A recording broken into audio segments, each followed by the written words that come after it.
அனைவருக்கும் வணக்கம். டெல்லி முதல்வர் அரவிந்த் கெஜ்ரிவால் அமலாக்கத்துறையால் நேற்று இரவு கைது செய்யப்பட்டிருக்கிறார். அது நாடு முழுக்க பெரும் பேசுபொருளாக மாறியிருக்கு. தேர்தல் சமயத்தில், அதுவும் தேர்தல் தேதி அறிவிக்கப்பட்ட பிறகு ஒரு மாநிலத்தினுடைய முதல்வர் கைது செய்யப்படுவது அப்படிங்கிறது மிகப்பெரிய பேசுபொருளாக மாறும் அப்படிங்கிறது எல்லாம் எதிர்பார்த்தது தான். ஏன் இந்த அரசு நடந்திருக்கு? சமீபத்தில் ஒரு மாநில முதல்வர் கைது செய்யப்படுவது அப்படிங்கிறது இது 2வது முறை. இதற்கு முன்பாக ஹேமந்த் சோரன் அவர்கள் கைது செய்யப்பட்டாங்க.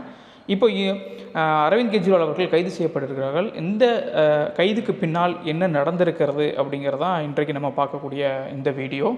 இந்த அமலாக்கத்துறையால் கைது செய்யப்பட்டிருப்பது அப்படிங்கிறது டெல்லி கலால் மதுபான கொள்கை அந்த விவகாரத்தில் முறைகேடு நடந்ததாக இந்த குற்றச்சாட்டின் அடிப்படையில் அவர் நேற்று இரவு கைது செய்யப்பட்டிருக்கிறார். இதற்கு முன்புமே கூட சந்திரசேகர் ராவ் அவருடைய மகள் கவிதா அவர்கள் கைது செய்யப்பட்டாங்க. அதே மாதிரி மணீஷ் சிசோடியா, ஆம் ஆத்மியினுடைய மூத்த தலைவர், அமைச்சராக இருந்தவர், அவர் கடந்த ஆண்டு பிப்ரவரியில் கைது செய்யப்பட்டார். இப்படி வரிசையான கைதுகள் எதை உணர்த்துகின்றன அப்படிங்கிற கேள்வியோடு இந்த வீடியோக்குள்ளே நம்ம போகலாம். இந்த வீடியோக்குள்ளே நம்ம போகிறதுக்கு முன்னாடி இது தொடர்பான ஒரு கட்டுரையை இன்றைக்கு நியூஸ் மினிட் இணையதள செய்தி நிறுவனம் வெளியிட்டிருக்கு. இந்த வீடியோக்குள்ளே போகிறதுக்கு முன்னாடி இது செய்தி தொடர்பாக ஒரு கட்டுரை படிக்க முடிந்தது. இந்த நியூஸ் மினிட் அப்படிங்கிற செய்தி நிறுவனம் அந்த கட்டுரையை வெளியிட்டிருக்காங்க. அதில் மிக முக்கியமான சில விஷயங்களை கோட் பண்ணியிருக்காங்க. முதல்ல இந்த மதுபான கொள்கை இந்த விவகாரத்தில் என்ன நடந்தது அப்படிங்கிறத பார்ப்போம். 2022 டெல்லியில் மதுபான கொள்கை அப்படிங்கிறது அறிமுகப்படுத்தப்படுது. அதில் ஆம் ஆத்மி கட்சி லஞ்சம் பெற்றுக்கொண்டு தனியாருக்கு அந்த இதை கொடுத்ததாக ஒரு புகார் அப்படிங்கிறது கிளம்புது. அதற்கப்புறம் அந்த கொள்கை அப்படிங்கிறது பின்வாங்கப்படுது. அதுலேருந்து வெளியில் அரசே மதுபான கொள்கை கொள்முதல் பண்ணுறது அப்படிங்கிற விவகாரத்துக்குள்ளே போகிறாங்க.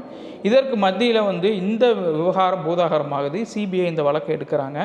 கடந்த நவம்பர்லேருந்து ஆம் ஆத்மி கட்சியினுடைய தலைவராக இருக்கக்கூடிய டெல்லி முதல்வரான அரவிந்த் கெஜ்ரிவால் அவர்களுக்கு 9 முறை அமலாக்கத்துறை சம்மன் அனுப்புது. அந்த சம்மனில் அவர் ஆஜராகாமல் தவிர்த்துக்கிட்டே இருக்கிறாரு.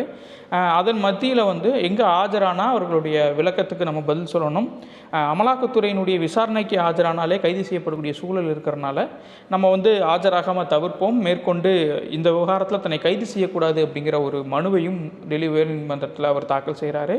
அந்த மனு மீதான விசாரணையின் போது கைதுக்கு தடை இல்லை அப்படின்னு உத்தரவு நேற்று வருது.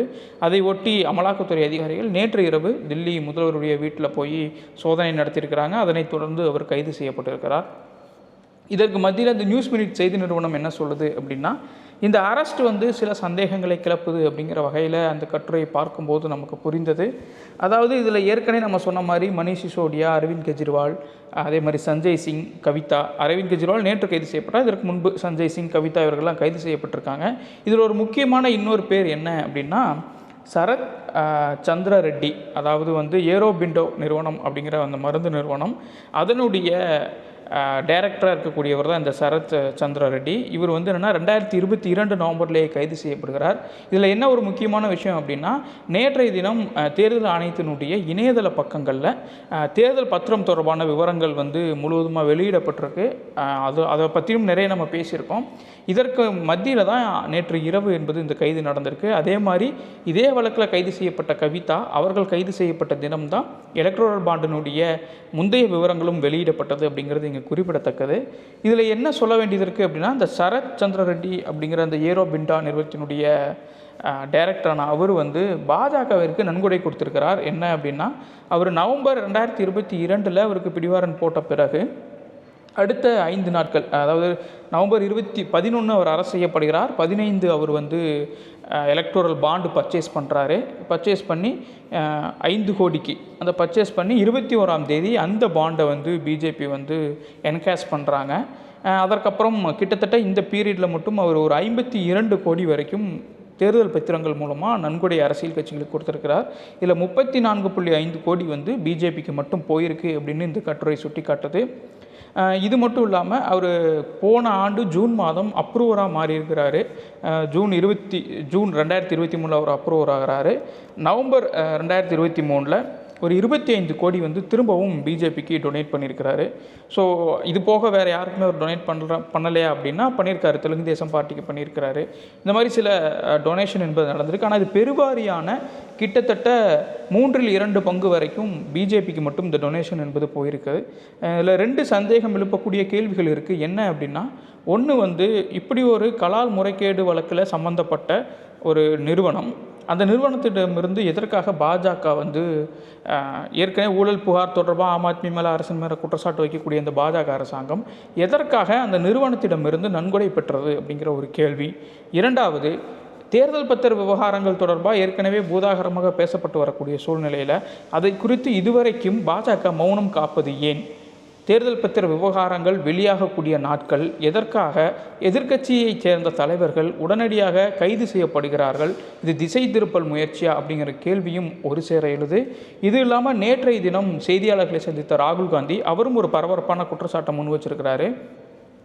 அதாவது காங்கிரசினுடைய அனைத்து வங்கி கணக்குகளும் முடக்கப்பட்டிருக்கின்றன. அதனால் அந்த வங்கிகளில் இருக்கக்கூடிய எந்த ஒரு பணத்தையும் நாங்கள் தேர்தல் காலமான இதில் வந்து நாங்கள் செலவு பண்ணவே முடியல அப்படிங்கிற ஒரு குற்றச்சாட்டை முன் வச்சிருக்கிறாரு. கடந்த 2018-19 வருமான வரி தாக்கல் செய்ததில் காலதாமதம் ஏற்பட்டதை சுட்டிக்காட்டியிருக்கக்கூடிய வருமான வரித்துறை கிட்டத்தட்ட 285 கோடி வரைக்கும் அபராதம் விதித்திருப்பதாக சொல்லப்பட்டிருக்கு காங்கிரஸ் தரப்பிலிருந்து. இதே மாதிரி 21 ஆண்டுகளுக்கு முன்பு 1994-95க்கான வருமான வரி விவரங்களை தாக்கல் செய்யணும் அப்படின்னு சொல்லி இப்போ நோட்டீஸ் அனுப்பிச்சிருக்கிறதாகவும் காங்கிரஸ் சுட்டி காட்டியிருக்கு. இன்னொரு கேள்வியும் அவங்க முன்வைக்கிறாங்க. எல்லா அரசியல் கட்சிகளுக்கும் வருமான வரி விலக்கு என்பது இருக்கும்போது ஏன் காங்கிரஸுக்கு இப்படி ஒரு நிலைமை அப்படிங்கிற ஒரு கேள்வியும் அவங்க முன் வச்சிருக்கிறாங்க. மக்களவை தேர்தல் நேரத்தில் தேர்தல் பத்திர விவகாரங்கள் மிகப்பெரிய பூதாகரமாக பேசப்படக்கூடிய இந்த சூழலில் அதன் மூலம் பெற்ற பணத்தை எதையுமே ஃப்ரீஸ் பண்ணாத இந்த வருமான வரி அலுவலகமாகட்டும் இல்லை மற்ற மத்திய நிறுவனங்களாகட்டும் எதற்காக வந்து வருமான வரி தாக்கல் செய்யலைங்கிற ஒரு காரணத்தை வச்சு இவ்வளோ பெரிய அமௌண்ட் 285 கோடி வரைக்கும் காங்கிரஸுடைய வங்கி கணக்கை வந்து ஃப்ரீஸ் பண்ணி வச்சு இந்த அபராதத்தை எடுத்துக்குது அப்படிங்கிற கேள்வியும் ரொம்ப கவனிக்கத்தக்கதாக இருக்கிறது. கிட்டத்தட்ட காங்கிரஸினுடைய இந்த கேள்விகள் என்பது எதிர்க்கட்சிகளை பார்த்து பாஜக அச்சப்படுகிறதா அப்படிங்கிற ஒரு கேள்வியையும் ஒரு சேரவே எழுப்புது. ஏன்னா ஒரு மக்களவை தேர்தல் நடக்கக்கூடிய சூழ்நிலையில் சரிசமமான போட்டி என்பது இருக்க வேண்டும் என்றால் சரிசமமான வாய்ப்புகள் என்பதும் இருக்கப்பட வேண்டும். அது எதிர்க்கட்சிகளுக்கு மறுக்கப்படுகிறதா அப்படின்னு கூட நிறைய கேள்விகள் இந்த செய்திகள்லாம் பார்க்கும்போது நமக்கு எழுது. தொடர்ச்சியாக பேசுவோம். இணைந்திருங்கள். நன்றி, வணக்கம்.